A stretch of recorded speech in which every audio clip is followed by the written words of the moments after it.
Hello, everyone. Oh, what happened? Hey, people. Now it showed up. Are you seeing that? No, I can't see it in real time. It showed up. Really? That's awesome. Yeah, that's great. If it worked. Yeah. We've been Hi, struggling everyone. on trying Good to put evening. the video on the background. For some reason, the background video you're seeing right now here, it just wasn't showing up at all for us. And like we tried to figure it out, we couldn't. And then we just decided to go live and start talking to you while I was going to solve it. Pressing the live button for some reason made it appear for us. So hey everyone. There's something wrong, Sarah. There's like black square. Oh no, awesome. You just fixed it. I'm sorry. I thought I think I'm seeing everything. Okay, in the people, just let us know if you can hear us. Well, if you can hear Bunny, and if the audio as well, the music is too loud or not, so we can get started.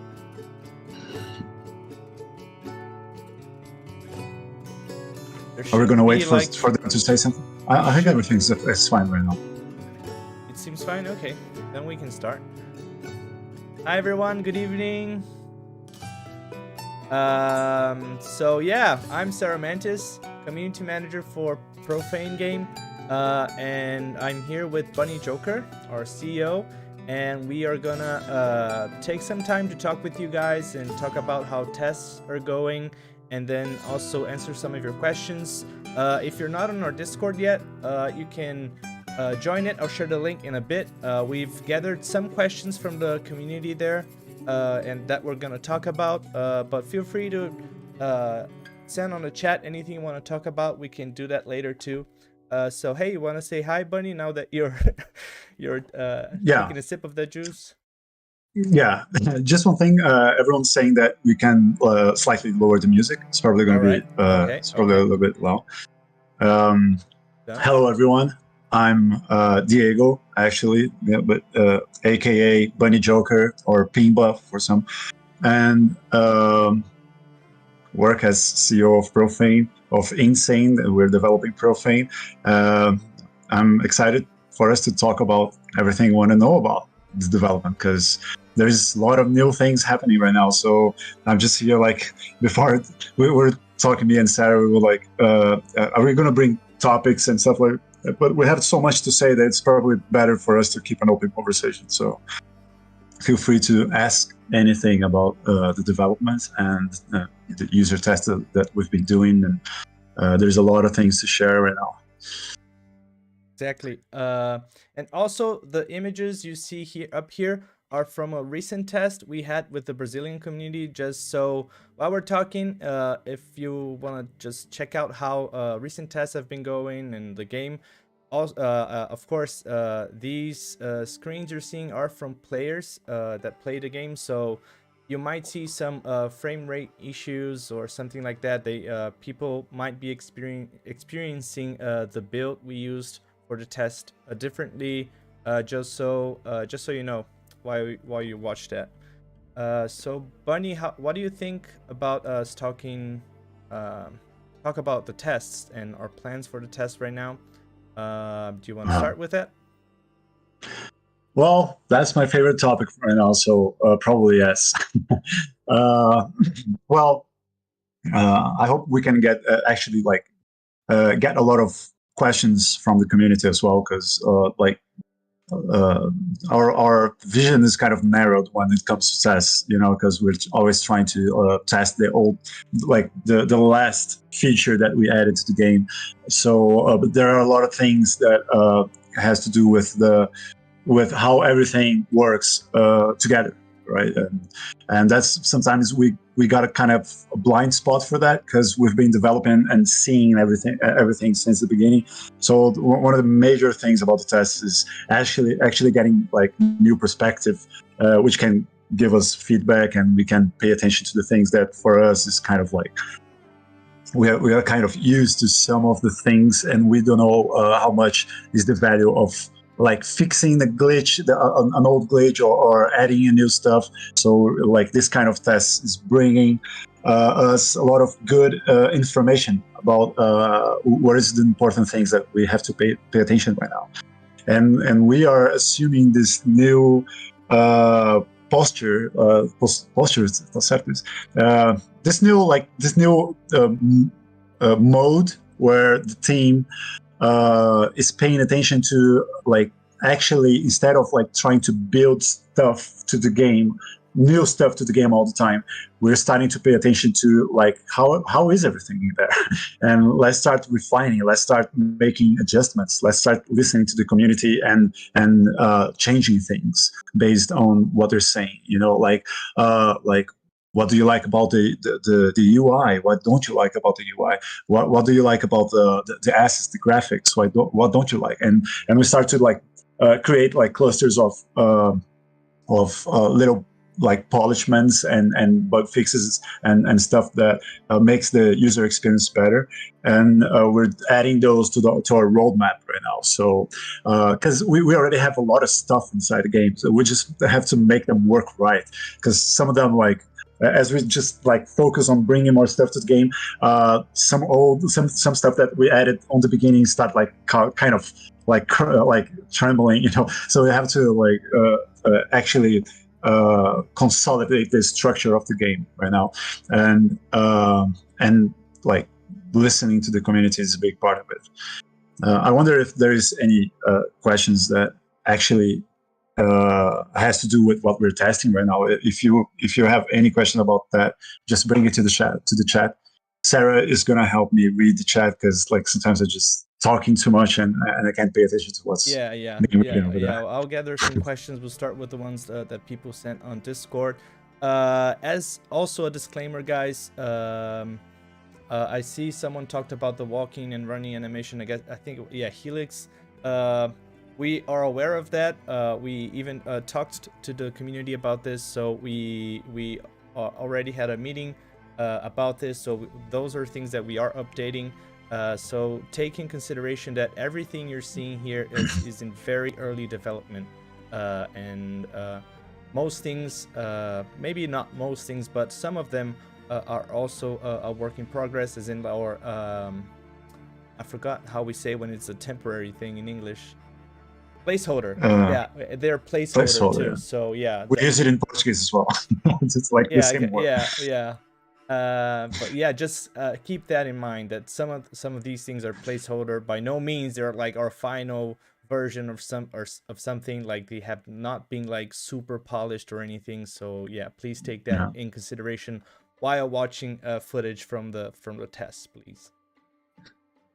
Yeah. So like about the animations, the way it was, and the reason that it wasn't like looking good is because it was actually like there was different kinds of animations coming from different places, and we were putting all together. Like there was some animations that we were like reusing from the pre-alpha, and the pre-alpha character was a little different, so it didn't fit well on the rig of the character.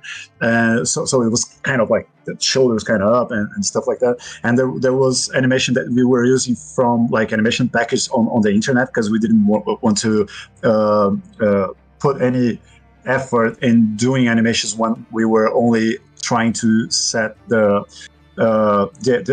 movement attributes of the character, you know. So we were just like using free stuff actually. So there was stuff from coming from websites like Mixamo, and there was some animation that we created in-house as well. So they were kind of old ones, and they were not like really well implemented. So there was like a lot of different things happening with the animations, and we're starting to fix all of those right now. So and some of the animations we are actually like building from scratch. So like running and walking while crouching, and well, there's going to be a lot of them. We're gonna start with the ones that you see the most, like running, and then we're gonna go to like basic attacks with different weapons, and then we'll probably go to crouching and stuff that you use a little bit less. But we're like focusing on what is the main. Like what are the animations that players see the most, you know? So this is kind of like the way we're being prioritizing. That's happening right now. Like our current animator, it like just sent some animations, new animations to be approved with the new. It's a new player run, and there is combat with two-handed axe already that we're seeing a new one. There's going to be a lot of new animations coming. When you talked about the test, Bunny, did you talk about our cadency for tests, in like how we're doing with the BR community and our plans for tests with the international community? Sorry if you mentioned that. You talked about it already? I mean, I think that we only mentioned it on our last live stream, which was in Portuguese. So it's going to be cool to bring this information here as well, which is like, we know that we're not going to be able to sustain a 24/7 server worldwide if we don't gradually evolve that way. So it's not going to, on Profane, we're already seeing that it's not going to be a good strategy, which is the one we used on pre-alpha, and we saw that it was not a good strategy to just like one day turn on the servers and say everybody welcome. This just doesn't work, because like you gotta have a lot of previous tests until you get there. So our focus right now, I mean, our strategy with tests right now is actually increase the number of tests we do per month rapidly. Like we actually have this goal to achieve, which is on like in the middle of the year, like July, in 2 months, we'll be trying to do like 1 to 2 tests per week every week, you know, and increase from there. So after that, like in August and more, we're going to be trying to do like even more tests per week. So this is a way for us to gradually see what's happening and make adjustments on our structure and systems and even financial to be able to increase the number of tests and actually increase the amount of hours that we leave the servers on. So those both things increasing together, it's probably going to be the best way we can to actually eventually be allowing the service to be on 24/7.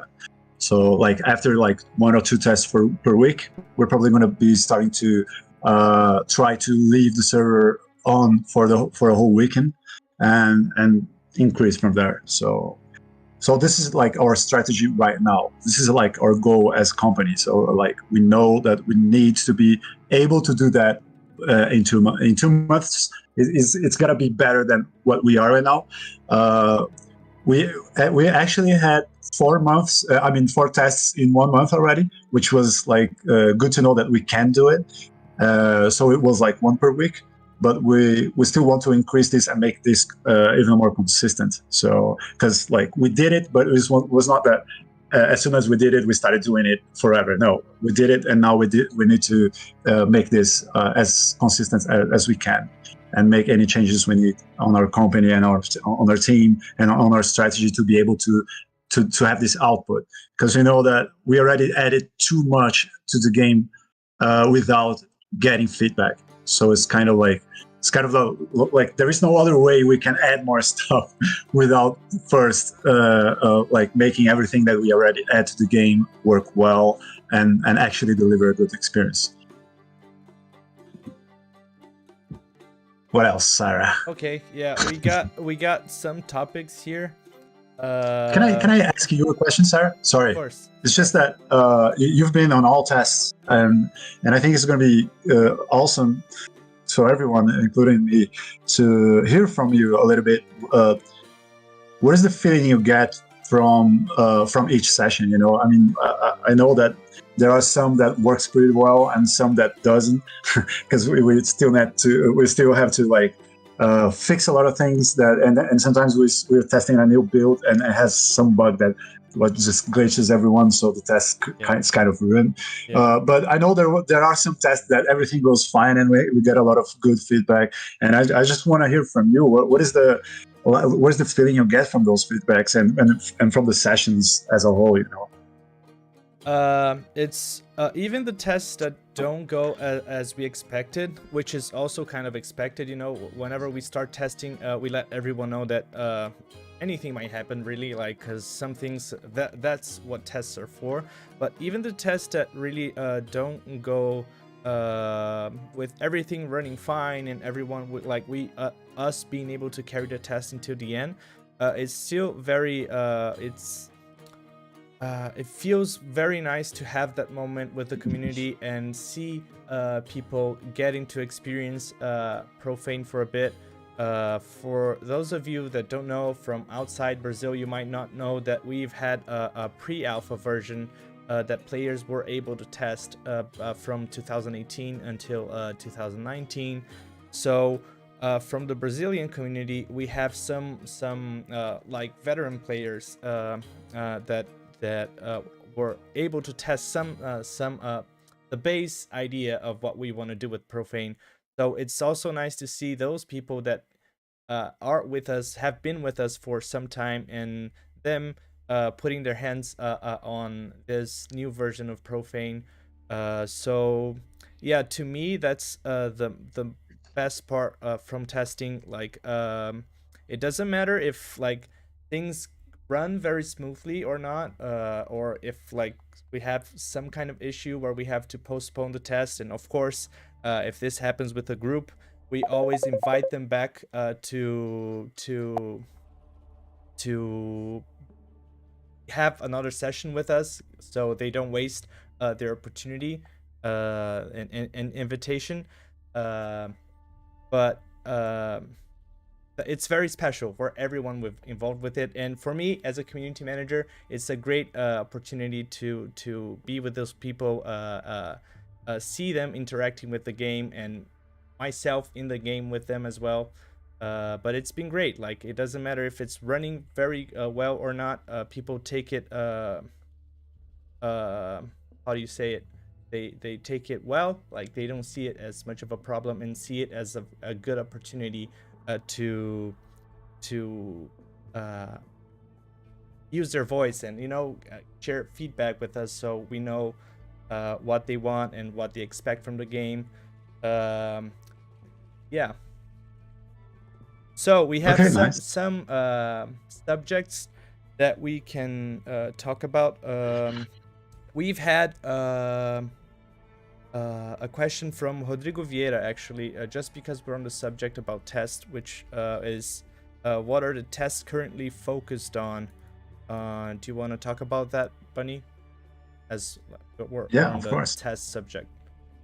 Yeah, and I saw another question which I can use kind of the same answer, which is like someone asked if we, like, on the course of 1 month we were using the same build or we were delivering updates, and this is something that it depends. It already happened that for 1 month all the tests was the same build, but that's because we saw that like each new build that we did on the course of that month wasn't as optimal as that last one that we were using on those tests. So like not optimal in a way that we're like, well, you could use that, but in a way that like it breaks the experience and we don't get valuable feedback because of that. So we're kind of like only wasting the time of the people that went there to help us test the game. So we don't use those. We actually use, if we have to, we're going to use the same one. But since we've been trying with different groups all the time, it kind of doesn't matter because we're still getting a lot of feedback from different people, like having a first-time experience with the game. On each of those sessions. The only way the same person participate on more than one test for now is when they have so many problems that they can't play the game, and then we kind of put them on the list to try to invite them again to another session. And it's even good because it's even better because we can see if we fix that person's problem. So sometimes we are focusing on what is the last thing that we added to the build, which can be like, oh, we added new skills, or we added a new item that players can build in the world, or we added this whole new mechanic that changes things a little bit, or we added a new version of the crafting UI. So like there's always different things that's happening. Mostly the focus of those tests right now, since we still need to polish a lot of stuff, especially add content to the game. It usually ends up with a lot of PvP, and which is kind of like natural. But some tests we try to focus on crafting and building, like seeing how players build their first house and see how they do it. Like, and we watch everyone that they like you see on the background here. This is like us checking out a lot of players testing the build and sharing their screens. So we are kind of like having an overview of everyone's experience and talking to them and all. And we are actually inside the server as well with them, seeing everything real time. So sometimes we just like try to focus on this kind of stuff. But we already done. We've already done like some more. Kind of like events where we put like like let's separate into teams and let's try to fight each other and see what teams wins and stuff like this. So we can like promote a little bit of like what in the future will be like as a war inside a game, you know. So sometimes there is a little bit of focus, and sometimes we just like we don't say anything, and the people playing they're like, well, how do I do that? And we just don't answer because we just want to see everyone having a very natural experience as if we were not there. So this is a kind of test that we so do they as had well. to figure it out, right? Yeah, it's like just do whatever you want. You know, we're not going to help, and you can help each other, but we're not going to help. We're just here looking. So this is the kind of test that we do as well. And even those are very cool because we kind of end up playing with them. Like so they kind of end up meeting us inside the game, and we're playing as regular characters as well. So there are several different kind of focus that we bring to the test depending on which mechanic we're trying to approach, or like see if it's working as intended, or trying to like output the experience that we intended it does. All right. So let's get to the questions you guys asked on Discord. I was sorting them by kind of subject, and I think we can start like on the PvP side of questions. I got some of them from Helix asked, what kind of limitations will you encounter when it comes to using certain abilities? Will you be about to slot 8 teleport type abilities to your bar and be super annoying, or will you only be able to slot only a certain amount of an ability? Do we have an answer on that? Okay. Yes. Right now we're testing with 8, so you got a good number there. I mean, you use it as like kind of like criticism, but we were gonna go with 6 active skills that the players can use, but also players can use like other things in battle which are not skills. So there is a bigger number of actions a player can do in a battle than only what is the number of active skills you can use at that moment. So like you have to like consider everything if you want to try to make an analysis on what is the optimum number of actions a player can do in combat, so it doesn't stay annoying and it doesn't get too casual, because we are not a game that is too casual. Like we are trying to bring tabletop RPG experience into an action MMO. So like we know that by doing this, we're not trying to get things casual. We're just trying to make them fun, you know. So did I miss the point here? I was gonna. I guess like the core of the question was like, if like I have like a bunch of teleport abilities, or you know, like can I? Oh, you can do we that have like a because you can. workaround of that, or like what are the game design around that? You know. Yeah, like the number of skills you have. What we're trying right now is top 8, but we have to consider. That's what I was. You have to consider the objects that you have in your backpack that you can actually activate and use them in combat, like a trap, set a trap or stuff like that, you know. So there is like, and even drinking a potion, like consumables and stuff like that. Like you have to consider what other actions a player can do other than skills, and how many as well. So we kind of developed this action bar, which there is like 8 slots for skills. And then there is I don't know how many, because we still didn't implement this part, but there are some slots for utilitaries, which is like stuff you have in your bag and you want to be able to use it in combat. You have to put it there. It's kind of like using the action bar is kind of like creating your build right now. Like there is no like special screen for that. You just put down there everything you want to be able to do in combat. You're not going to be able to do anything else. So. This is our approach right now, but we can increase or limit a little bit more the number of skills and utilitarians you can use in combat, depending on the feedback and experience, like to see if it's depending on how hardcore the experience is getting. and players are getting like too frustrated because it's kind of hard, and the number of people that can play the game really well is too little. The game is going to die. We have to pay attention to have like a healthy community. We know we're not going to go to the extreme casual. We don't need that. We don't want that as a game. We just like want to be consistent on what we're offering. So probably close to 8, 1 less, 1 more, 2 less, 2 more, something like that. And that's what tests are for too, right? So exactly, we'll test with you and see how it goes. If we have to cut on the number of active abilities you got, or actually both active and passive abilities, which we haven't tested yet. I think, Bunny, have we tested passive abilities? No, right?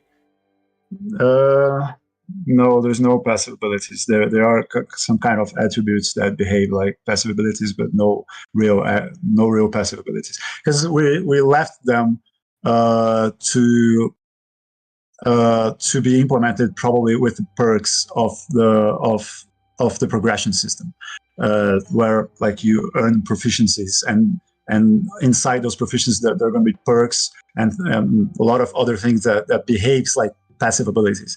So we probably just like left it to be implemented when we get there, which is getting pretty close actually to implement progression. Yeah, but the point is, like, we'll know, like, we don't have anything written on stone right now, and that's the idea of testing, and that's actually why we're doing this live stream, and all the things that the next live streams we want to do, and any other tests we hold with the community. The whole point is to see if it's working or not, and get your feedback on it. So, okay, more on the PvP. Helix also asked, how will you enforce uniqueness between weapons if you can't technically use any ability with any weapon? Well, I wouldn't say we mean to enforce uniqueness, but we value uniqueness. So we really want for players to feel that like by choosing the weapon that they are choosing, there's going to be a difference on their play style. We want that, but like enforcing sounds kind of harsh, because we want players to be able to find things that weren't that no one thought of before. You know, like when playing trading card games, the devs of the trading card game usually don't know all the combos that are possible, and we want that for Profane. We don't want to be responsible for all the possible combos that people are going to be able to do inside Profane. We want to be able to manage kind of manage the gallery of possibilities, but not try to create influence the way there can be combos in there. So we will influence, but not that much.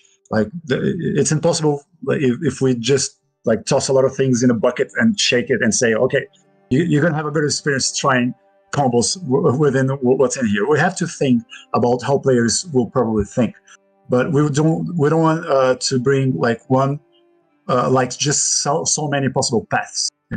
So if a player thinks that he's going to get a good bonus from a dagger, but he wants to use a skill that he jumps and smash, which would be more optimal for hammer or axe, but he has 2 daggers, he can.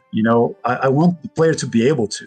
So how we're not enforcing, but we're going to do one kind of thing, which is if we really think that skill is meant to be used with hammer or axe, we can add bonus to that skill that will do more damage if you use a hammer of an axe when you use that skill. So you can still use that skill holding a dagger, but it's not going to be as effective as using it with an axe or a hammer.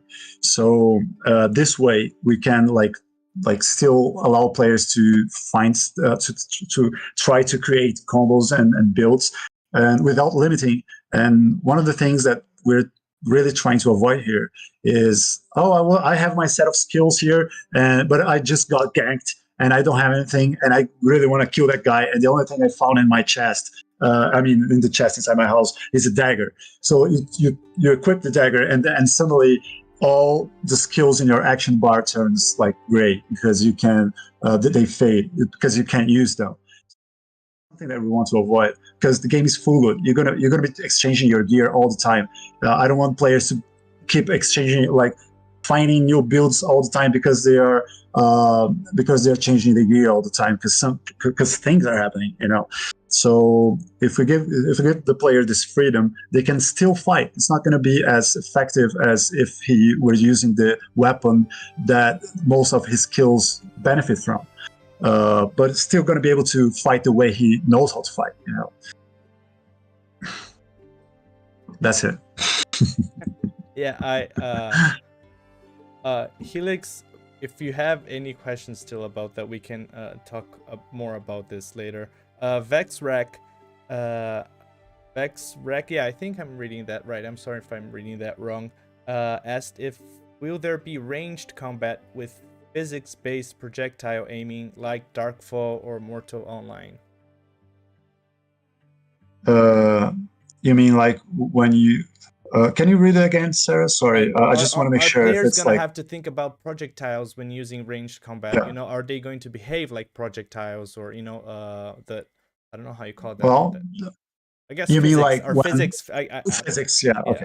When like gravity affects the projectile, yeah, right? Yeah. Yes. So we want to add this. We still don't have any projectile that well, I mean, the arrow gets affected by gravity, but not in a way that you're like really making a complex physics calculation. You know, there is kind of like a pre-made route that a pre-made curve that uses how much you draw you pull the bow to understand how that curve must be, you know. So we created something a little bit more.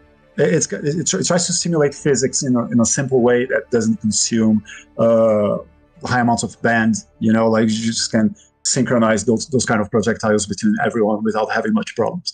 But we're still going to add a lot of different behaviors to projectiles, especially when we finish creating the new version of our skill creator.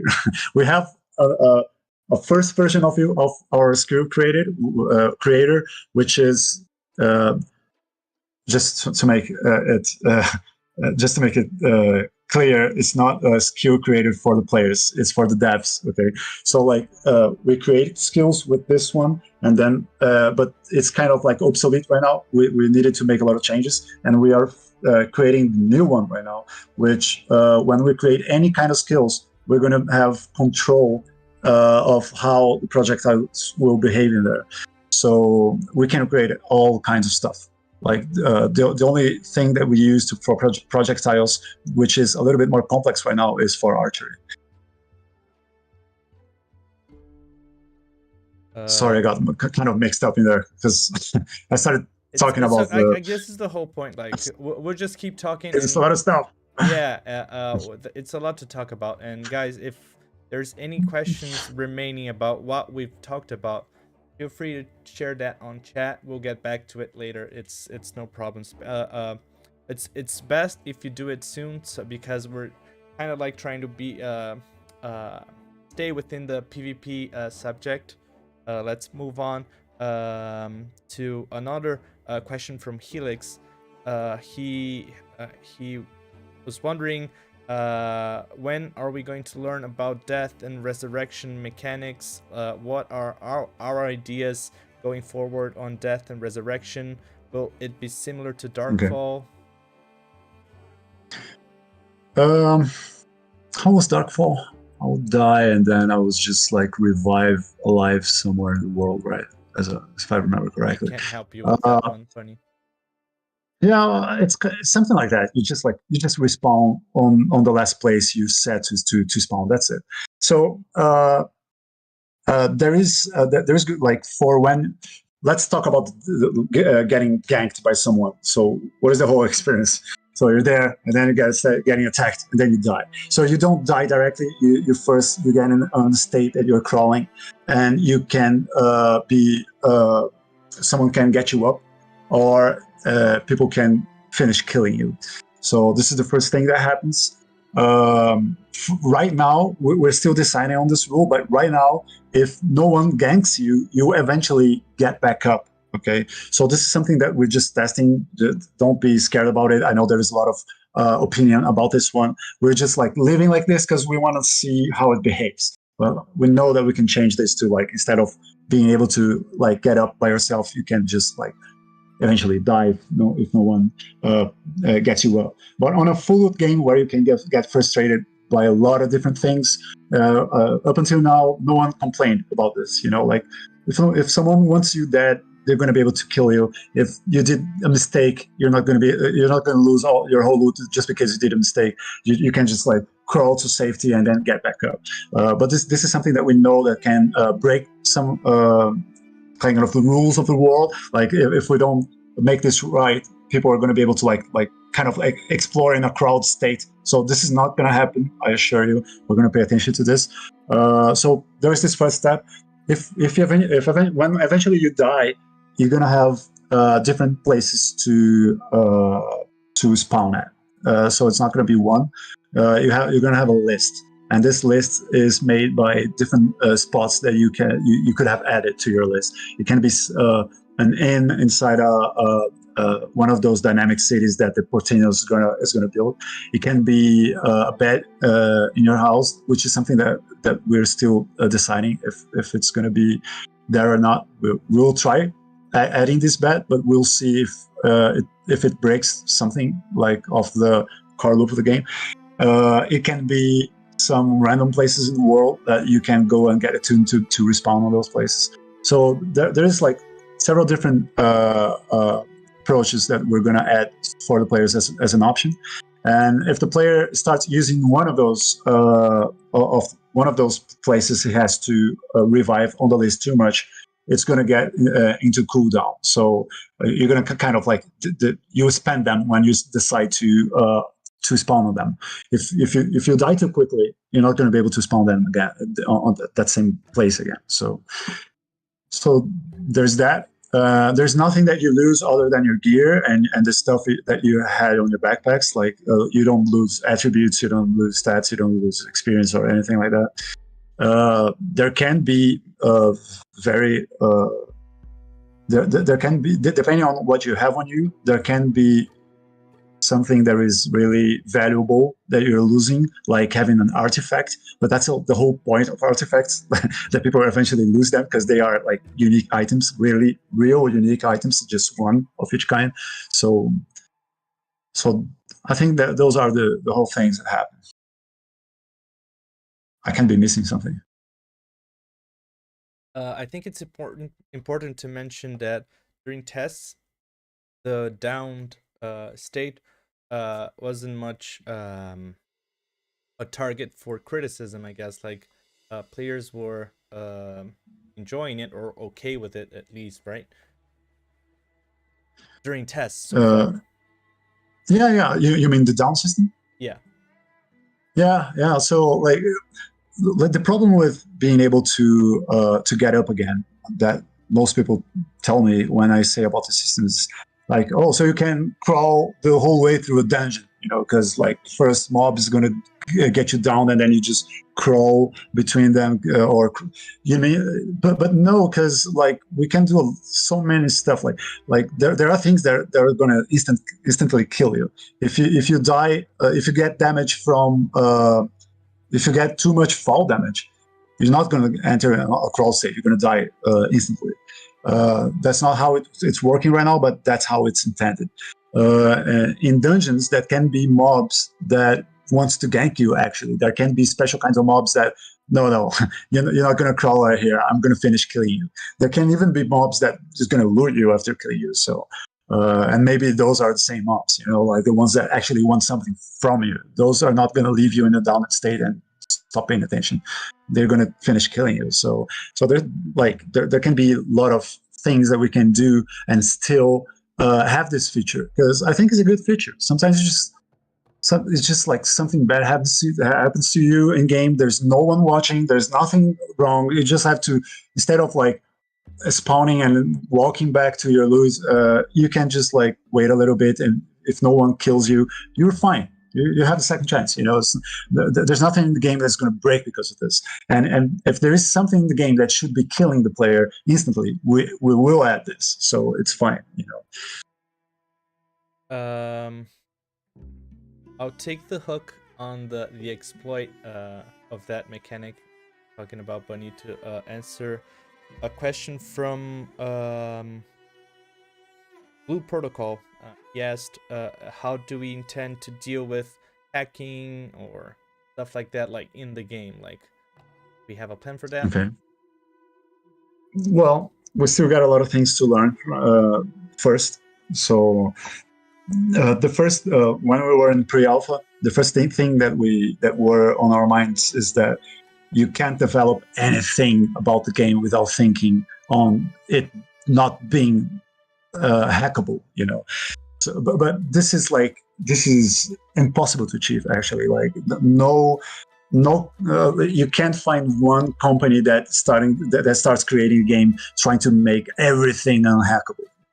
On the AAA games, you still see hackers. It's not like after years developing the pre-alpha, I watched the video, which is like Warzone, a Warzone player like on a jeep flying and sniping people, and I was like, how is this possible? Because like every time we try to build anything on Profane, it's we're checking all the players' steps on the server. Like the physics of the game is being calculated as a whole and the server. So if someone is doing that, you should be able to capture really well. So when I saw this, I started studying it and say, well, like, why doesn't a AAA company like protect their game like this? And I found out that the smartest thing for you to do is not trying to create a systems that tries to protect itself. Like you will end up overkilling the whole process, because you got to do so many calculations on the server because you don't know what players can do, that the server is not going to run well. So that's why you see AAA games, people still being able to hack those games. So what we ended up doing is taking another approach where we see all kinds. We observe the players playing, and we see the kinds of stuff that they do that they're not supposed to do, like in a way that they're like breaking the game, be it an injection of software or anything else that can make him have an advantage. And we add special rules on the servers that are made for those, so we can't because you can never know all the things the players will be able to do. So the thing that we're doing right now is this. So we know that players can like mess with the physics of the client of the version of the game, and they can get inside all the other players' houses, right? So we cannot allow this. Like if the door is closed and the house is not broken, you shouldn't be able to get inside no matter what. So if this is a golden rule, what did we do? We created a system in the server that calculates if a player should be able to be inside that house, and if he shouldn't, we just spit him out instantly. So there's not even like one frame of a second that you can be inside a house if you're not supposed to be in there. So this is the kind of stuff that we like. This is the only way we actually fixed on pre-alpha when we actually had the servers up. We saw a lot of players being able to invade other players' houses like by hacking or exploiting the physics. And the only thing, and we actually had the whole simulation of the game running on the server, and they were still being able to do it because they were like kind of like glitching, and what we did in the end was like just create this simple system, which was way easier than adding physics to the server. Not even the game masters could enter players' houses anymore. Like players were saying, "Oh, hey admin, can you come here? I have to show you something inside my house." And I try to go to that player using a command, and I get expelled out of his house. And I say, "You have to open the door for me." Yeah. and I had to say to them, like, you have to open the door for me, otherwise I'm not going to be able to get in there. So, like, of course, we could like just simply create an exception for the GMs, but we decided to live it like this because it's cool. Like the players felt even more protected. I was like, Yeah. I know I'm an admin, but you have to open the house for me. I can't get in there. So like it wasn't that level of security that we fixed with, like, I don't know, like just very short amount of line of codes. So that's what we learned on pre-alpha. We said, like, from now on we have to observe the things that we have to fix and fix them properly. So that's how you actually fight against those kind of things. Okay. Going back to the projectile subject, Bunny Vexrec asked if we can dodge arrows and projectiles, and aim prediction matters. It's not hit scan. It's not hit scan. You have to predict. You have to understand where your enemy is gonna be, so you can be able to.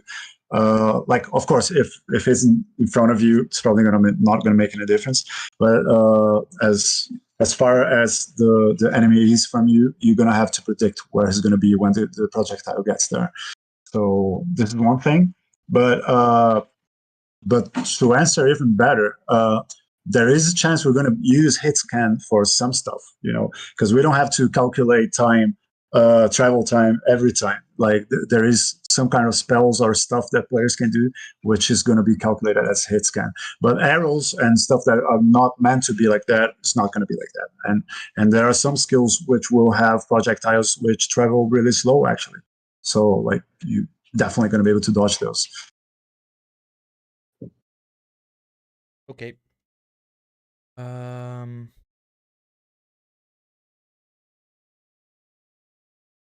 Let's start with Douglas Spossy. Not sure. Sorry if I'm reading that wrong. He asked if we will have large scale combat in Profane. Do we have any plans for that, Bunny?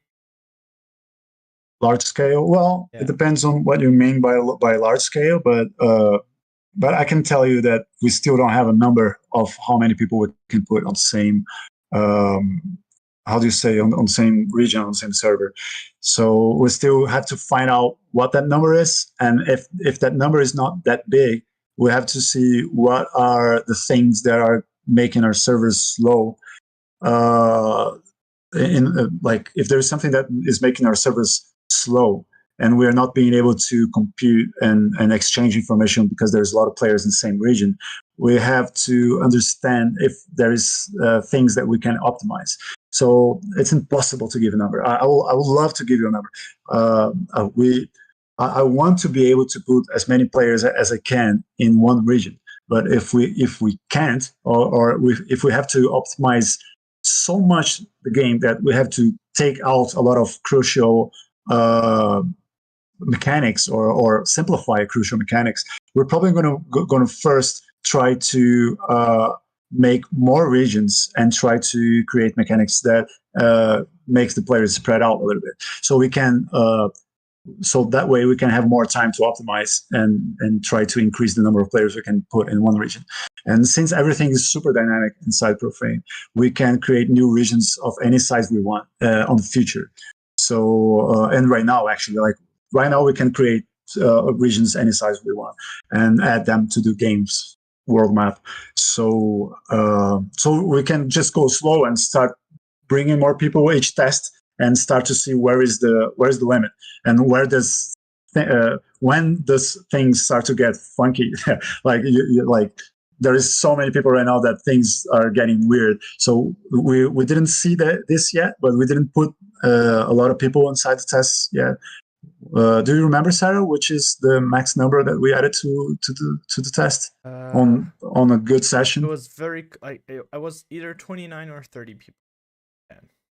29 to 30, yeah. So we're starting very slow right now, and we didn't see anything bad happen, so that's kind of a good sign, but that's still not a lot of people, so for us to brag about it. So what I want for now is to be consistent. So like each test, we're trying to invite even a little bit more, so we can start finding out where are the where is our code getting stuck when there's a lot of people, so we can fix those things. We know that there is a lot of things we can simplify, but we don't know if we have to simplify them, or we can, or some things we can maybe make them even better if we can use, if we can exchange more packages, between players and servers and other players. So there's a lot of stuff for us to find out about this before we can give consistent answers. Okay. Let's get ready to wrap up the PvP and combat subject in a bit. Only 3 more questions about that. Shideen or Shadeen asked if we'll be able to switch weapons in combat, and if we'll be able to switch between weapons or between ranged and melee weapons on the go. Like, how will weapon switching mid-combat work in Profane? Okay, so our first intent here is to allow players to have only 2 instances, be it whatever they want. So you can have in one instance like two-handed axe, and on the other instance dual wield daggers, or you can and you can mix and match whatever you want. So, but it's only 2 instances. We didn't want to allow players to have more than 2 instances of what's in your hand. For now, we just want players to be able to exchange between those 2 real quick. So there is a shortcut key that you can use, which is Q for now, but you will be able to change it. Right now it's Q. When you press Q, you change between 2 instances of what's in your hands, and it can be one instance can be a bow, and on the other one whatever you want, like shield and sword, or in one instance it's like two-handed spear, and on the other one it's like fists. I don't know, whatever you want. Okay. Helix asked on resurrection if there will be any kind of resurrection sickness or skill loss when you die or after you're resurrected. So no skill loss, as I've said before, but and sickness, we didn't come up with anything about that yet. But maybe we can end up adding a debuff, a temporary debuff to the player. For now, we just want to see if we need to add more frustration for someone who already died. So we just want to observe and when we add something like this, it has to be useful. It has to be something that.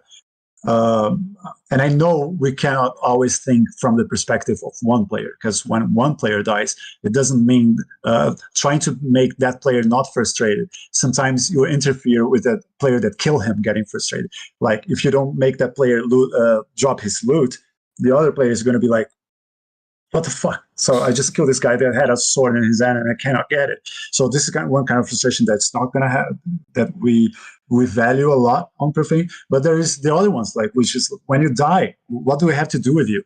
And giving the player a resurrection sickness, in my opinion, it has to be useful. If we understand why we need to add this, then we can add this. For now, you just revive with 50% of your HP, I think. I think it's 50%, I'm not sure. It's around that, yeah.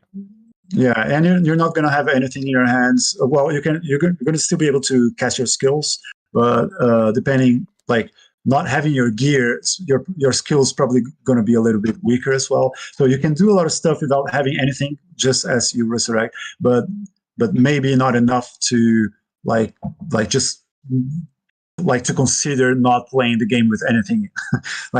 Even if you're a good player, we want other players to understand that I don't want you to be just because you're a good player, you don't have to wear anything. So that's not going to happen as well. So we have to create a balance in that, and the balance of the game right now is something that we still have to tweak a lot, because we're not paying attention to that. We just put numbers that make sense, but we're not getting the whole picture and saying, oh, look at this, we added a number here that doesn't make sense because of this other one. We're still not doing this. We will begin doing this right now as we test a lot with players and get feedback. So and also, guys, remember that this is a great opportunity for you to let us know what you think. So for instance, on the subject about resurrection sickness or losing skills when you die, stuff like that. If you're on a Discord channel, we have space for you to share suggestions with us. We got like a Discord forum going on there too, so feel free to share that with us. We value that a lot. As we mentioned earlier, we got a lot of feedback from the community about the player movement animation, stuff like that. So it's very valuable to us. Just remember that this is a good place for this to happen. Like, feel free to also share that on chat too, if you feel like it. Well, I'm taking notes here about the stuff you're saying. So remember that it's important for us to know what you think, and if you got any ideas or suggestions too, there's always room for us to hear it. Okay, so one last question about the PvP subject for now, Bunny. Is it the one from Alex? No, it's not that one. It's from I was reading this one right Fjord. now. Well, it's not. I guess PvP in like we are still going to talk about like zone control and stuff like that. But this micro aspect of PvP. Fjord asked on our Discord server if will there be a ranked arena system you can queue into at an NPC or something. What are our ideas on that? If you can queue for what? Sorry. For like an arena system or some kind of like a Oh, okay. 1v1 situation, 2v2, I don't know like what number, but Yes, if there will be some sort of system that queues people into that there will. situation, it doesn't necessarily, I guess, needs to be instanced. Well, there is a lot to decide still on this subject, but I can talk about what our intentions are. We are very close to adding arenas to the game actually, because we're adding a lot of things that the NPCs build in the game. So one of the things that NPCs can build in their cities are arenas, and we actually want players to be able to build arenas as well. And so, how can we make arenas work in a way that they kind of like have a representation in the world, but if they kind of work like banks, which is like each arena is a single queue in a way that banks are isolated from each other as well. Maybe it's not so good, because then like if you're always gonna have to like you're probably always gonna see like empty arenas, which is not good. So probably having arenas that you can like do both things is something that I would think would be something cool, which is like you can use that arena, you can use that arena to play inside that arena, whatever it is, so people around that place can watch, but you can use like the arena menu to queue for like 1v1, 2v2, 3v3 arenas and PvP like that as well. But this is something that we still have to try, watch what happens, when players do this kind of stuff. Maybe if we want to be consistent about players being in the world and not in an instanced place, we can try to make that like all arenas queue to the same queue. But then when one player is matched against another, there is one which is going to be the house, and the other one is just going to be coming from somewhere else, and then they're going to play there, and then this player is going to be tossed back to where he came from. This is something that we can like do if we, if we want to keep the players in the open world without creating instances. This is just an idea. I actually had this idea right now, like just because we are so. You see, like when we're implementing things, there are some values that we keep like as our core values. We're not going to change that. So we're always considering like how can we not get the player out of the open world and still give the players some arena mechanics, where players from different places can try a PvP and then go back to where they were. So we can try to do stuff like that. We just have to see if they are too complex or we have to think of something else, but right now we're actually close to adding arenas, but we didn't discuss how they're going to work yet. Can I say something about that, Bunny? Just something that came to mind. No, that's just me. That's Yeah, okay. one thing I want to say about insane. That's I'm going to the only person that can give ideas is BunnyJoker. I'm going to kidding, kick Bunny out of the live stream for now, guys, so I can talk to you. Okay, Bunny, thank you for what you had to say to us. Here, Your I have only participation an illusion of control in this company. They allow me to believe I'm CEO. Yeah, it's all just a setup for him. He needs to feel special while running this thing. Yeah. Yes. So no, just something that came to mind is like maybe like in an NPC faction city or something like that. There might be like a building or something that looks like a coliseum or something like that that people can actually line up to or something like that, but they have to stay around that building, and there's an NPC that teleports you in.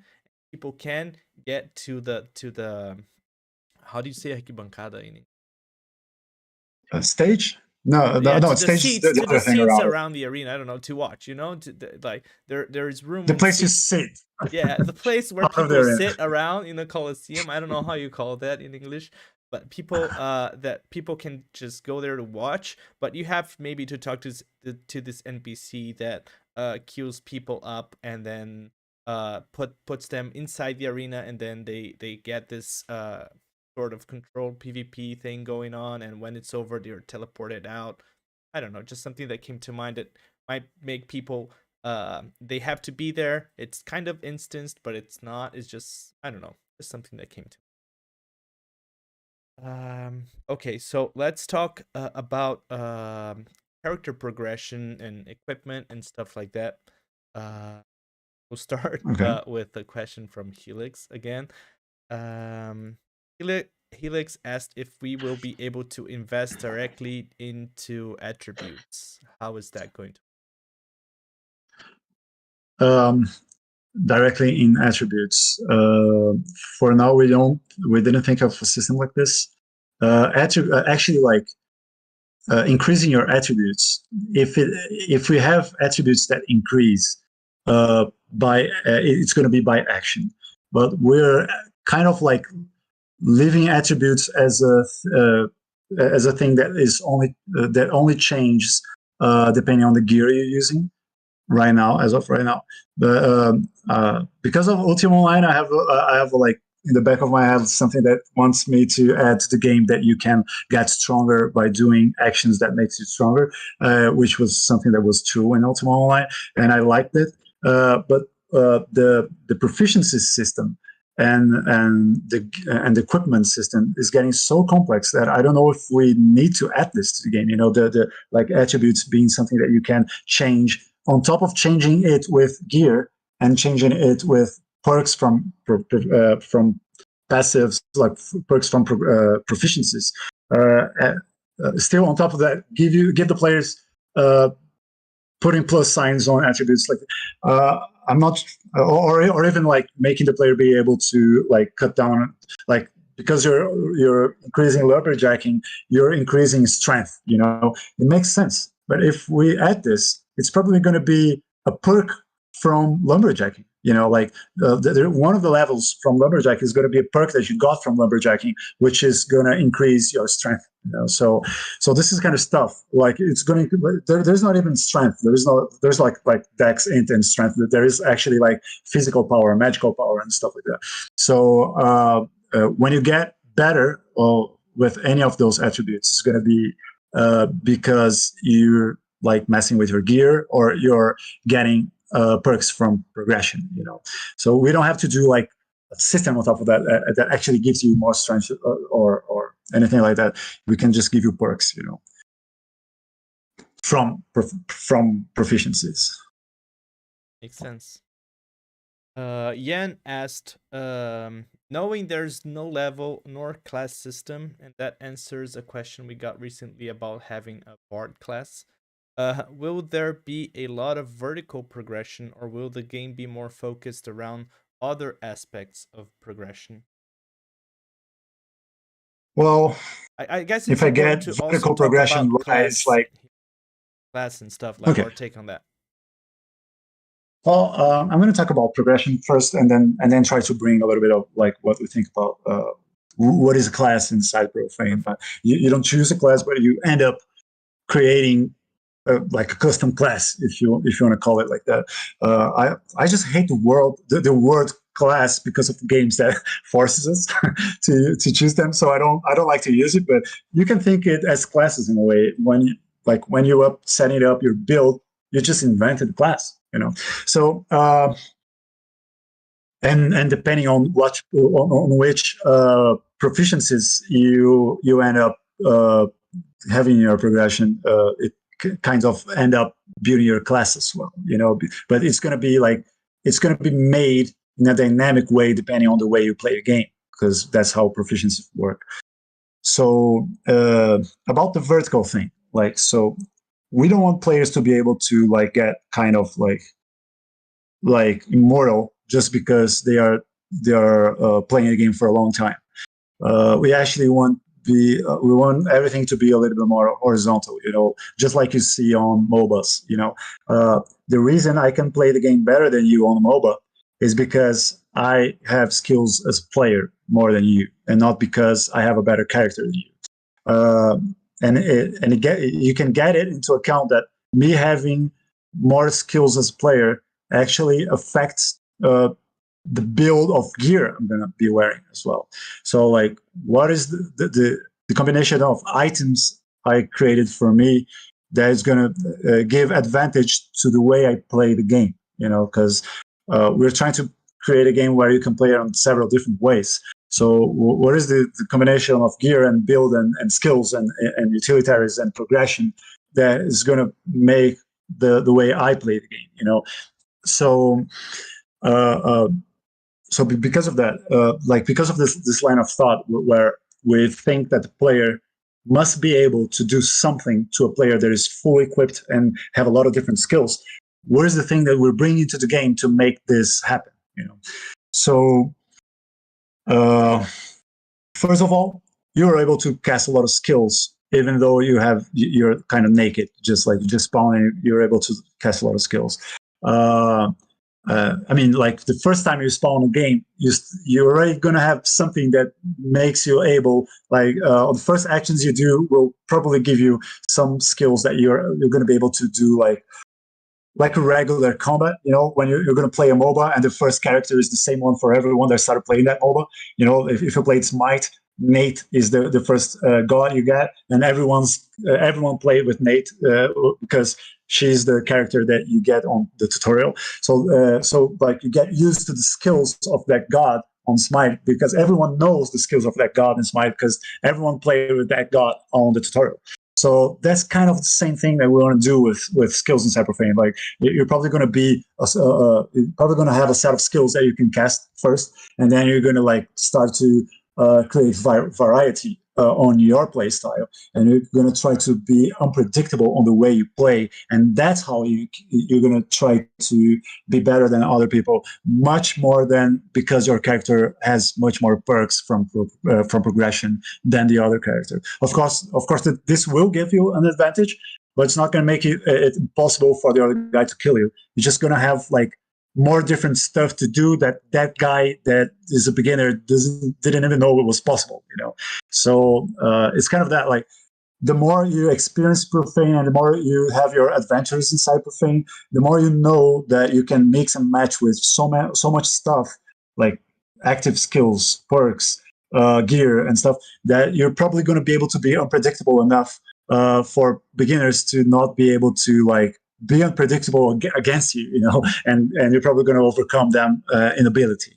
But this is still your player ability. It's not because of your character is better, So just to put it again, there will be progression. Your character will get better, but this is not going to be an abyss, just like linear MMOs where because you're 15 levels above me, it's impossible for me to go on PvP against you. You're gonna hit me 2 times and I'm gonna die, and I'm gonna miss all my especially on tap target. You're gonna miss all your other shots because you just can't hit that guy, And when you hit, it's 1 damage. So it's impossible. On games like that, it's impossible. In Profane, that's not gonna be true. It's still gonna be as fair as it can get with progression. And on that subject, Shaydin, sorry if I'm reading that wrong again, asked if we have a system similar to Albion, with that Destiny board where everything can be unlocked and used, or do we plan to on a locked maximum skill set like Ultima Online that requires multiple characters? You mean skill cap, right? Yeah, skill cap. And if I want to do something else, I'm gonna have to go have an proficiency cap. Yeah, we're not going to put proficiency cap right now. I believe that Profane should be able to be played with one character. Like, it's a game where, like, like we always try to think like, what would be the experience you have in a tabletop RPG? And I know there are tabletop RPGs like Dungeons and Dragons that you kind of like. I don't even know if you can change classes of your character or if it makes any sense doing that. But there are a lot of tabletop RPGs where you're kind of free to try to do whatever you want, and you get better at that. But if you're trying to get better in something new, you're going to stop getting better in something that you were trying to get better before. So it's always like something that is moving, like what are you trying to get better at now, just like in real life. So we're not making any skill cap for now. We're going to put a progression system. We still have to discuss this, but we're probably going to put a progression system that doesn't have a cap. And then I know a lot of people start raising a lot of different kinds of problems that can come from that, which is like mainly like all players can do everything and they're not going to need each other. And this is just something that's not true. Because like even right now, that game doesn't even have progression. Everyone can do everything. This is not happening. Like when you play Minecraft, everyone can do everything. But you have like if you want to be consistent, if you want to be quick, and if you want to be competitive against the other guilds and other players, you got to start like dividing work. Like you got to start like giving different tasks to different members of your guild, so they kind of each one focus on something, and and everyone can build something together. This is going to be there anyway. So like trying to bring restrictions to how much you can change your character because we're afraid that your character is going to be like self-sustained. It's not true, actually. Like if this is true, we want to see this happen inside Profane first, and then if we see this happen, we can change things. So it's not like written in stone. We just need to see if this is really true, because I don't believe it. I saw a lot of games that everyone can do everything, and the most optimal way for players to do stuff was still like to do different tasks. So like if we want to build an altar, someone's going to have to go grab wood and someone's going to have to go grab stone, and naturally you're going to choose the guy on your team who is better at doing that.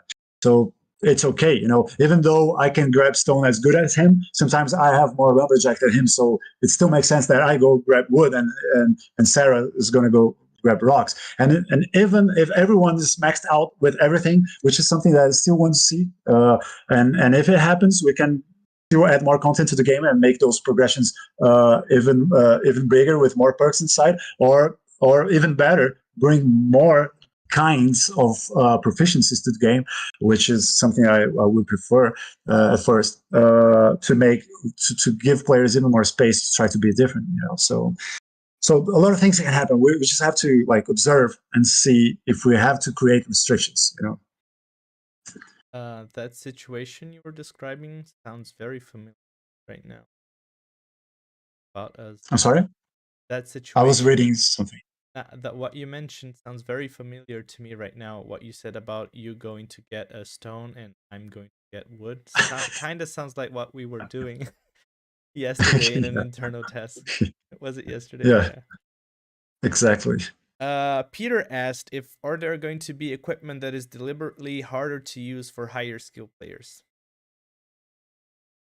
So sorry, I didn't get it.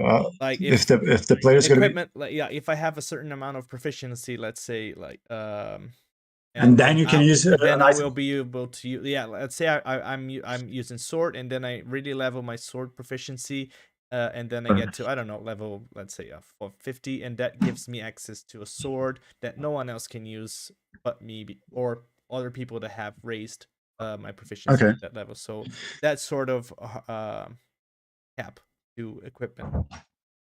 Well, not. We don't intend to add this as the base structure of the game, but we can end up adding this for depending on what we're adding to the game. Like, sorry, Bunny. The base structure of the.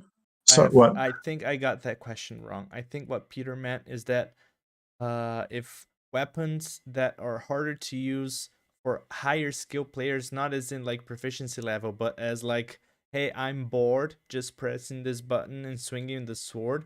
Are we gonna have weapons that require more, I don't know, mechanics from the player to execute them well? I think that's what Peter asked.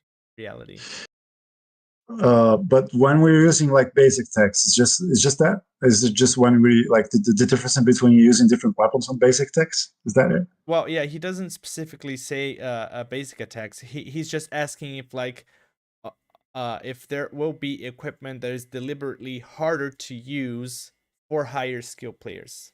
But this question might, yeah, Oh, okay, I don't know okay. if, Like if you have to predict a lot between using a hammer, like there's like this special hammer that when you try to hit with it, the character takes a long time to make like the preparation for the hit, and maybe this is something that is going to be making that item harder to use because it's like hard to actually hit with it. You just have you have to be good at predicting it. So those kind of stuff, yes, we will definitely be adding a lot of different ways you can interact and a lot of different items that has different uh, that requires players to have different skill levels. So there is something that I can use and other player choose to avoid because it's hard. Just like on FPS games, right? There's like good guns that people that can control the recoil are not going to use, but people that get to that actually train with it until you get to control that recoil, you're going to be better than everyone because you went through the hard patch through the hard path to get there. And yes, we want to add this, but we still need to see like this is something that is so hard to add to the game right now without getting feedback, you know, because we don't even know if the weapons we already have in the game have enough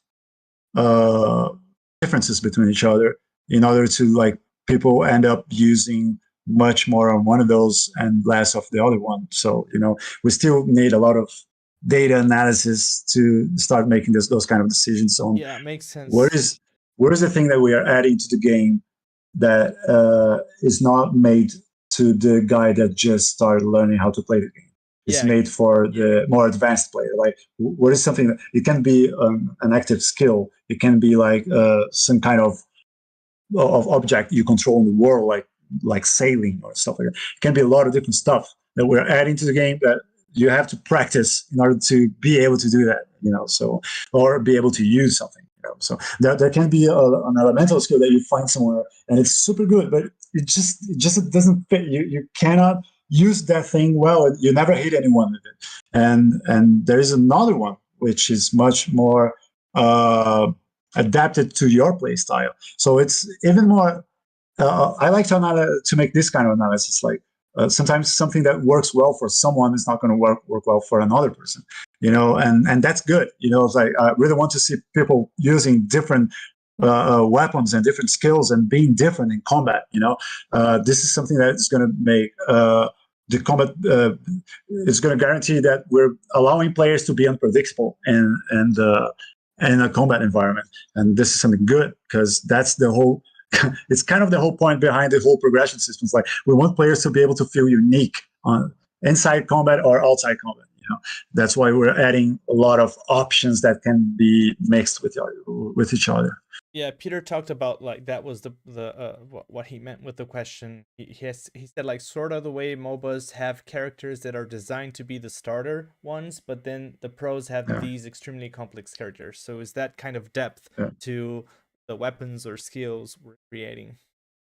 Exactly, and they're still balanced with each other. So that's the magic behind some of the most things I think MOBAs are successful for, which is like they're very good at balancing. I know like there's a lot of discussion on this topic, and we're not going to get in there. But you can say that like if you compare to several other different types of games, MOBAs are ones that they are very serious about balancing because if they don't balance their characters enough, they cannot sell them because one of the products of MOBAs are the characters, you know. So if they're not balanced between each other, you're not being able to sell your product, you know.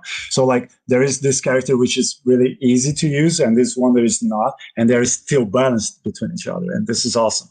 So as I said, we need to get there still. We need to get a lot of feedback because there is a lot of things going on. Profane is not a MOBA. Profane is an MMO with a lot of things going on. So it's impossible for us to say like everything is going to be like optimal.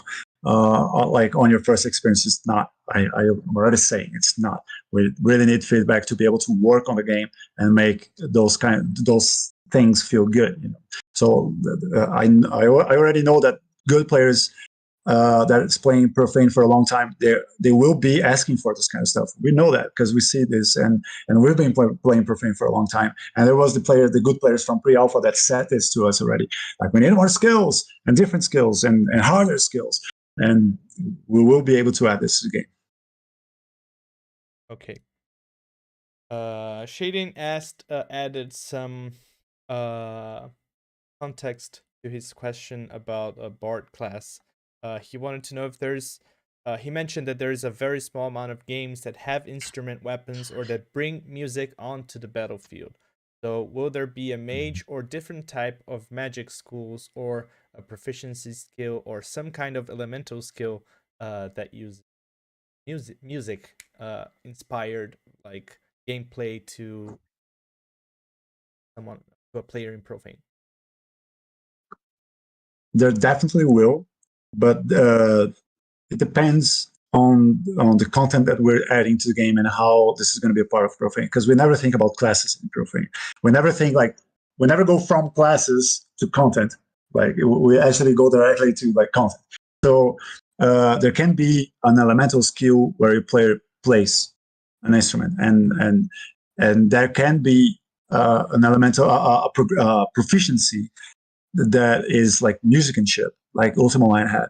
And there can be perks in there. And when you just grab it, like, what I don't want is like if you're not a bard, there's no way you're going to use an instrument. Like, what I want is actually like instruments to be something that is kind of like fun inside a game first, you know, and then we can start like integrating, like, not fun, but maybe immersive, you know, like, I really want to see like if players are sitting around the campfire, because the campfire is giving you like buffs to those players, and then a bard come in. It's not a bard, but it's just because it's a guy that has an ukulele and he has good musicianship proficiency, and then he sits there with everyone else and he starts playing, and then he boosts the amount of buffs or how good the buffs are that players are getting from that campfire. So this is kind of ideas that we get, that we like. How can we bring to Profane music without it being just another kind of skill, you know, just another like because I want to be a bard, I'm restricted to using those set of skills because those are the ones that makes my character plays a song. It doesn't make any sense for me. For me, it's just like more actions, like, why are you playing? When are you playing? You know, like, when is the right moment to be playing music? You know, like, if you're playing a music in the middle of the combat, does that make any sense? And if yes, it's probably because you have something that is making that thing make sense. You know, you have an item, you have a perk, you have an elemental skill, you have an artifact, you have something that is making sense on bringing music to combat. You know, so this is the way we see it, not as trying to first see like players want to be a bard, so let's add a lot of things that combined can make the player a bard. Well, this is actually true. We kind of think this way, but it's not because we want to think of a class. It's because we want to think of an action that makes sense on a given time about something that's happening over there, like campfire, like in the middle of combat. I know that game. What's the name of the game? Warlander, which I loved when I saw everyone like making a chorus together so everyone could get buffed before the fight. That thing was awesome, and all of the features that you can find inside that game, which makes players try to do things together so they can make that thing more potent. I love those kind of stuff. We're probably going to be adding stuff like that, and music is probably the best thing to put together with this kind of feature. You know, so So there's a lot of approaches we can do still. Okay, let's wrap up that character and equipment progression subject for now. Let's talk about economy and how our plans for economy are, and answer some of their questions. I'll start with Ryan B's question because he's asked it twice already. I think he thought we were going to skip that one.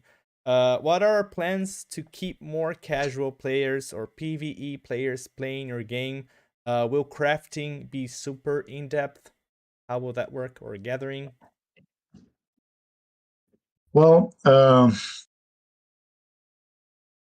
those are kind of different subjects, but because I have sort of like I can go deep in the two subjects, in a very different way. So I'll try to make it simple. So like we want players to be able to play Profane. We want everyone to be able to play Profane, but we know that some people are going to prefer a more casual game. There is people that is going to prefer a more casual game, like especially if that person doesn't, if nothing triggers on a player that makes him feel good about being in a living world. If there is not something that triggers like this, and the player is absolutely fine on playing a farming game like Stardew Valley single player, probably Profane is not made for that person, because things will be harder in Profane. So if you're just seeking that pleasure of like juiciness of like slashing your crops and stuff like that on your little universe, probably Profane is not for you, because Profane is made for the people who wants to be in a world where even if you are the guy who is just growing your crops and crafting your stuff, for you to be able to like make money out of that, you're gonna have to talk to other people. It's not going to be something that feels like a single player. It's not a single player. Like, so we're not going to use our efforts to try to make Profane feel safe for a person who is okay with playing single player games. We don't need to do that. Like they already have lots of games to play. We're not creating a solution for them.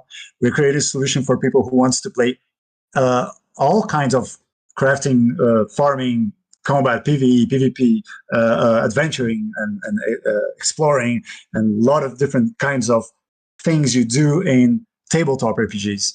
We're bringing this to the game. So in a tabletop RPG, like it will always depend on the game master if he want to be nice to someone who just want to have a single player experience. Are you nice, Bunny? But I was going to say that like a good game master is going to make rules which makes the players pay attention to what they're doing. So that, because that brings immersion. So if you don't have to pay attention to play Profane, probably it's because Profane is not getting immersive enough as we want it to be. Because tabletop RPGs are immersive. If they weren't, you wouldn't be able to play it because it's all happening inside your head. If you're not being able to make immersion with that kind of game, like you're failing the very basic concept of pretending to be in a universe. So we're trying to bring this to the digital world and make it fun, make it like action MMO. So what is the challenges that we have? And there is a lot of challenges, and one of them is like, how restricted is the game to the public? And we want to make people believe that they can have fun in Profane. So to answer the question, like, let's wrap everything up. We will build Profane in a way that we try to show how fun it is to play a game where, even though you're just a farmer isolated in a corner of the world, you still feel that it's better to be in a world where anything can happen. In a world where if you get out of your comfort zone, you're going to find a lot of things that you can't that are unexpected. So the only way to do this is putting people inside the world and not NPCs, and not just NPCs. So that's why Profane is kind of casual. It's not it can be casual if we convince people that you can play, that you prefer to be in a world like Profane. So I don't know if did I answer your question? I think I'm getting kind of crazy with how far I'm going.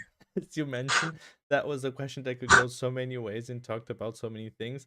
I think it was a good introduction to players that are seeking like more of a gathering or casual gameplay inside of what we're building. I think that was a good answer to that players have about this. I'm starting to feel so naive of thinking that we were going to be able to answer all the questions that we've written down, like, because I thought by now we would have covered so many of the subjects we have here. But we got a question from Mira Luna in our Discord server. She asked, will there be a global action house and NPC vendors that buy and sell items, or player run vendors, global banking, or local storage? What are our plans for those things, Bunny? And if you need me to mention, there's a lot of things. No, but I love to talk about those subjects. It's just like a lot of different subjects okay, that so kind of feels the same, but they're not the same. Action house. Okay. So if we add a global action house to the game, okay, that's it. That was your answer. No, I'm just kidding. If we add one, there's still going to be it's still going to be accessed by constructions that were built by either NPCs or players. And even though you are on one of those constructions and you're being able to access the auction house and see everything that is being sold on all auction houses, you're not going to be able to purchase the ones that are far from you. The things that you're seeing listed over there, they're far from you. If we allow you to purchase something that is far from you, it's not going to instantly get to you. It's probably going to go through a process where maybe a player has to actually carry that, or a player or an NPC earns a quest on that side of the map where he has to carry a package to this other side of the map where a player made a purchase. So this is kind of ideas. It's not something that we are like super close to adding to the game. What we're doing right now, like what we're actually close to adding to the game, is trading posts. So like trading posts, they are kind of action house, but they're going to be restricted to where you are. So you're going to be able to open one. As like we still need to discuss some things still, but the last thing that I discussed with the game design team was that that the trade post was going to be something that players can build, that you're going to be able to find on NPC cities, and when you interact with them, you're going to see everything that is being sold on all of them, but you're going to be restricted to purchase the ones that are close to you.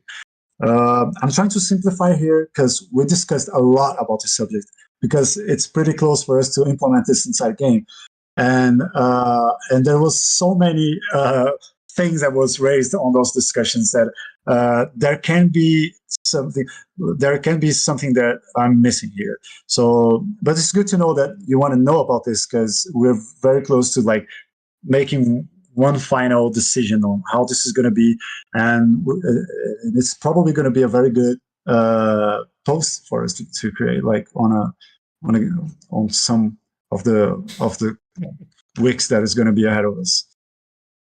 Okay, and so then NPC vendors that buy and sell items. Did you talk about that? Did I miss it? No, I didn't talk about that. So we are actually close to implementing those as well. You're going to be able to sell stuff to them and buy stuff from them. But for now, the first approach is not something that is like when you sell something to an NPC, he's not going to put that in his inventory for other players to buy. That's not going to happen right now. What we are adding is like they have a certain amount of stuff that they can sell, and and they replenish their inventory from time to time. We want to like create a whole intelligent system behind this, where like the items that is being sold by NPCs are actually related to how much those factions of NPCs can grab from the world, like from resources from the world, so we don't inflate and anything like that. But this is a very complex system that before we do anything that on that level, we just want to make sure that players having a good experience purchasing stuff from vendors. We just want to make sure that the basic stuff is good, and then we can add a lot of complexity behind that system. So we're not there yet, but we have the intention of doing things, making things feel real, Okay. And about banks, right, Sarah? Yes, global banking or local storage. Yeah. So it's kind of a mix between those two, like because the game is going to have like different regions. So all the banks inside the same region, all the bankers inside the same region is going to give you access to the same bank. But when you go to another region, then it's going to be a different bank. So it's like a different global bank for each region. So this way we can guarantee that you don't have to go always to, like, if there is 3 NPC cities in the region you're at, your items is not scattered around. You can go to you can access any banker inside the region you're at, and you're going to see the same equipment. But as you go to another region, no. So you're going to see like an empty bank, because it's going to be a new one. So we can promote people like commercial routes and people having to bring stuff from one region to the other, which is going to be one of the big things of Profane. People like navigating from one region to the other, and the navigation of Profane being one place where people is going to spend most of their time, if they are a pirate or if they are a trader or if they are like merchant or anything like that. So we really want players to be there doing this kind of stuff. So no global banks, but regional banks. It's going to be the thing that we have. It's not like singular banks, which will be like each banker NPC give you access to one bank. It's like between regions. Okay. We got a question from Reynolds Cahoon asking actually some questions. Will resources be specific to certain areas, Bunny? Yes, definitely. Okay, We next already question. we already saw that it was good in pre-alpha. We had only 3 regions in pre-alpha. It was already divided by that, and we saw that players was or like they were either having to build a boat and go somewhere else if they wanted like build something. They have to explore more of the world, or they had to rely on other players that knows that something is rare on one of those continents, and they're bringing stuff from other continents there to sell those things there. So we saw both things happening in pre-alpha. So we know that this is something that we're gonna keep, because it adds a lot to the world, a lot. We actually see players behaving the way we expect them to, like in a way that they are trading. Trade routes are appearing. People know where is the best place on a given region to stop to go with the boat and stop there, because it's easier to get closer to an NPC here or something like that. So a lot of things happen when you scatter the resources between regions and force players to be able to either communicate with each other or explore. And will the bag/storage systems consider item size, weight, or be slot based? It's slot based. We didn't want to bring, like, Profane is not about realism. It's about having an RPG experience. And sometimes, like, every time we see a game that brings all those kind of stuff, like a harsh stamina bar and weight instead of slots, and everything you try to do with your characters take ages, and all of those kind of stuff. This is not what we're aiming at. We're trying to bring real RPG, like real freedom you get on tabletop RPGs, but to a place where you actually like your actions feel good, like arcade, like it has to be fun, otherwise it's just like playing a simulation game, which is kind of like what Mortal Online, like the kind of game Mortal Online tries to be. And since they're already trying to be that one, we do not. That's not what we're trying to bring to the table here. Like you can go and play Mortal Online.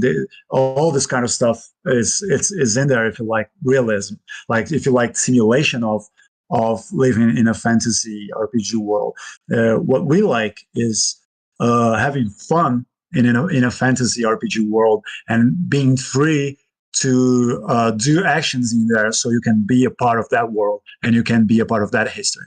So there is so much stuff being added to the game that all the decisions that where we try to compare, if we go towards realism or fun, we're going to go towards fun as long as it doesn't hurt player freedom. So player freedom is at our core when we do this kind of decision. And when I say player freedom, I'm talking about tabletop RPG, not flying away like Second Life or stuff like that. Right. On economy,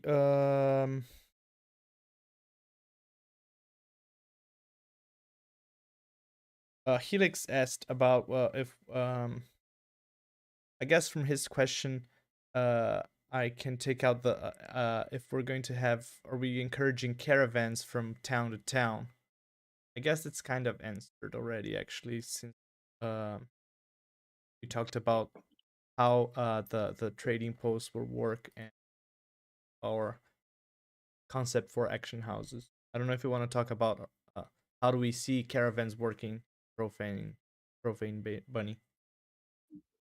Well, one of the ideas is that one about action houses where players purchase things from far away, and then there is a quest for you to deliver a package or protect NPCs that is trying to deliver a package and stuff like that.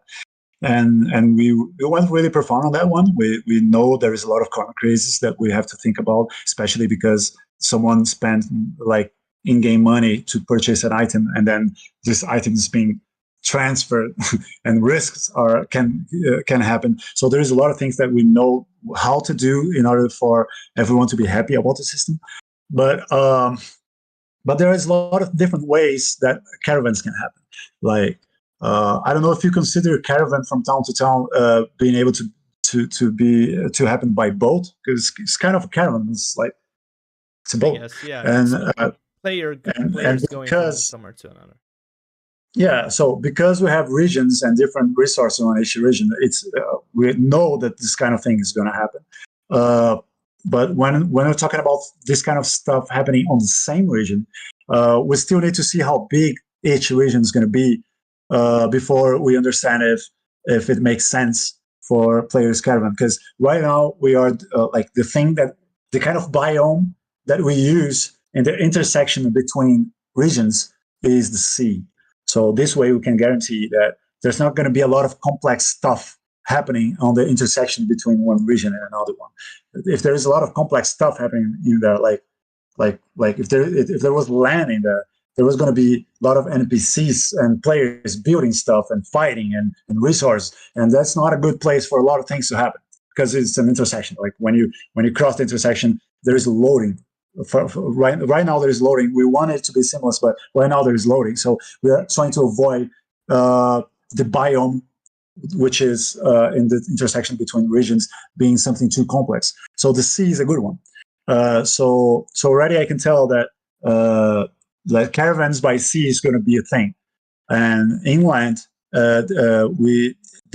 inland ice is probably not going to be that common, but we can still add stuff to the game that where caravans are important. Like there can be a faction of NPC which you have reputation with that is asking for, like, we will only do this caravan that is going to be it's going to bring a lot of resources from this part to this other one, and this can be something that you're interested in, because this can be related to the development of a new place that when it gets developed, it's something that is going to benefit you or your guild. So helping this faction of NPC success with this caravan can be something that we're gonna add. So Sarah, I just saw that you disappeared from the. I'm here. I'm here. Just a Okay, little so small technical issue. okay, it's okay, no it's problem. all good. Okay. So I think we still have some subjects that we wanted to cover, such as zone control, karma system, housing system. Uh, just so Sarah, we're D. gonna have to prioritize because Yes, and we it's have, already two yes, hours of live exactly. I stream. want to wrap this up because just one, I guess, answer to D Coplo, because I owe him that. Or he asked if it's a question about single shard regions, I guess, but kind of covered that already. I don't know if you want to mention anything else about how we're going to tie servers together in the world of Profane and how everything will be unique region. Um, right now, the only power we have to make things different on each region is adding different kind of resources, because the only biome that we created right now is the one you can see on those videos back there. Is the biome we called Yakanumbu is the name of this biome, this kind of biome. But we want to add to the game a lot of different types of biomes and make regions be really different. Like right now, they are different. You're going to see like real difference between them because they are like procedurally generated, but they look like the same kind of biome, even though they are different. What we want to do is actually add a lot of different types of biomes, so exploring the world feel much more rewarding. On top of finding different resources on those places, we want you to have a whole different kind of mood and experience by being in that place. Even different kinds of factions, of NPC factions.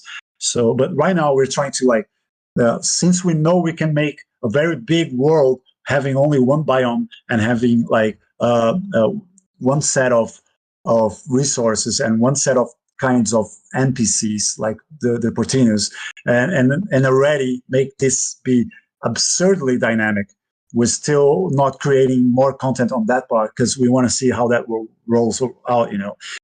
It can be that um, like with the set of resources we have, we already have enough resources to make each region feel unique in when it comes to what kind of resources you can pick up from the land. We already have different stuff enough to do it like that. We still have to fight we still have to bring a lot of different kinds of biomes to make this feel different, not just be different. So there's still a little ground to cover on that part, but we are aware that the game needs to feel like an MMO, and for it to feel like an MMO, it can't feel like the same place depending like Copy you can paste. be wherever you are in the world and everything like feels like that you are in the same place. So we don't want that, and we're going to fight to make this feels different as you explore the world, definitely. Okay. So we're gonna wrap this up, guys. I'm gonna just answer some questions about the test, the upcoming test, and also talk about a bit our plans for future live streams. We're not gonna be able to cover all the questions you guys asked in this live stream, but we want to do this at least once a month, so you can expect another live stream soon, and then we can talk Bring about. them to Discord. And Bring the questions to Discord. of Sorry, course, sorry. you can always join our Discord server. I'll share the link again, so you guys can jump in there. We can talk about it there. We not only me, but our developer team are very present in our Discord server to talk to you, answer questions, read your suggestions, and comment on them too. So yeah, feel free to jump on our Discord too. I'll share the link in a bit. But just so you guys know that we will have more events like this where we can talk to you, hear what your questions are, and talk to you. About tests, I just want to tell you guys that we will start soon our test with the international community. We don't have a date yet. As Bunny mentioned at the start of the stream, we're still figuring some things out about testing, and we are focusing on the Brazilian community right now because that's where we are, and it's easier to organize stuff and communicate with them. So as soon as we have this process figured out and really established, then we're moving on to international testing as well. That's also something that is good for you to be in our Discord server too, if you want to get more news about that, and if you want to participate on them, that's where we share the form for you to subscribe and all that. So and I guess, yeah, that's all the information I wanted to get out about live streams and testing. Guys, thank you so much for everyone that showed up. Thank you for sharing your questions, and it's a pleasure for us to do this with you. I hope you enjoyed what you've seen a bit here during tests. We wanted to share with you some of the footage we have from Profane. Of course, there's still a lot to work on, but it's always good to get your feedback on this. Thank you so much for your time and for being here. Bunny, say something. Yeah, thank you for all those questions. It's always awesome to see it, to share how our approach on those crucial elements of a sandbox MMO. They can get really important depending on how the game is being developed, and those questions, they were like on point. Everything that you asked is the things that we care about. They would like if you wrap up everything, you can see that most of the questions, they are trying to guarantee, like to bring the information and guarantee that is this world really like it's going to be a living world? Is things that you can do there really going to matter, and yes, like we're not creating an adventure game where you're going to go through an experience where like there is something made for you. We're creating a game where everything can happen, and we're just like everyone in Insane is a game master of this gigantic tabletop RPG that we're creating. Like I am a game master, Sarah is a game master, everyone's a game master. I'm very like the evil. guy, anyone writing a piece of code is a game master because they are adding functionality to the fabric of the world. Everyone, like Sarah being part of our marketing, he's the guy who is worried if the story that is happening there is being told, is being brought to you.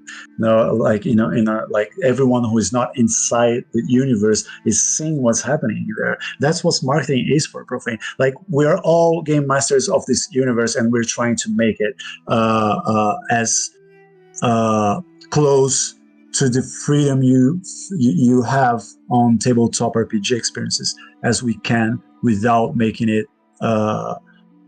like boring, because and also boring, like because it can get really boring. Like I saw MMOs like rolling the dice to see if you can hit the rat.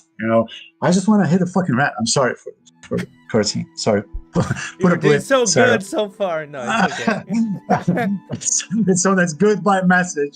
Then I mess up. Okay, but I just want to make sure everyone knows that how valuable it is to get those questions and feedback from everyone. Like, well, I know that when you're bringing an answer, it's because it matters for you. I know that subject matters for you, and we know that, and we can learn that. And I know there is a lot of stuff still that we have to learn from you, and we can bring to the game, because we want to make sure that this is the kind of experience you're going to have in there, and we're going to fight for that. So. And that's why we're bringing actually more interaction with the community now. Really, Sarah, right, Sarah? We have plans to do more streams. We have plans to do more content that is easy to follow, like the development. So. Yes, exactly. So that's it. Thank you for all the questions. Thank you for being here. Thank you for bringing this subject one more time, because I love it. Yes, exactly. All right. So I guess we'll see you next time. Once again, thank you so much. Thank you, Bunny, also for your time here. Thank you, Sarah. We'll see you soon, everyone. Okay. Awesome. Thank you, Sarah. Bye-bye, everyone.